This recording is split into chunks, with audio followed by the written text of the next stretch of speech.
এই মিনা আর বাঙ্কু, আজকের গেমে তোমাদেরকে স্বাগতম। আজকের গেম হবে পুরোটাই আলাদা। আলাদা?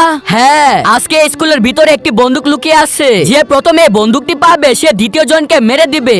এটা আবার কি ধরনের গেম? তুই দেখিস এটা আমি পাবো। হ্যাঁ হ্যাঁ, দেখবো তো, পরে দেখা যাবে। এখন তোমাদেরকে 5 মিনিটের ভিতরে ওই গানটা খুঁজে বের করতে হবে। আর যদি না খুঁজে পাও তাহলে তোমাদের দুজনকে আমি মেরে দিব। কি 5 মিনিটের ভিতরে? হ্যাঁ 5 মিনিটের ভিতরে। চলো এখনই গেমটা শুরু করো। হ্যাঁ ঠিক আছে। আরে কই রাখছে? এখনো তো খুঁজে পাচ্ছি না কোথাও। এ মিনা, আমি থাকতে তুই খুঁজে পাবি না। আরে বাঙ্কু তুই দেখতে থাক, এটা তো আমি জিতবো। আমাকে তাড়াতাড়ি খুঁজতে হবে, না হলে বাঙ্কু জিতে যাবে। মিনা তুই দেখিস, আমি থাকতে তুই জিতবি না। আরে ওইটা তো তখনই দেখা যাবে। শুনো বন্ধুরা, ভিডিওটিতে লাইক করে দিবে। হ্যাঁ বন্ধুরা, আর চ্যানেলটিকে সাবস্ক্রাইব করে দিবে। আরে এটা নিচে কি আছে? আরে এই তো এখানে। এখন তুই বাঁচবি না বাঙ্কু। আরে না না মিনা, মিনা না।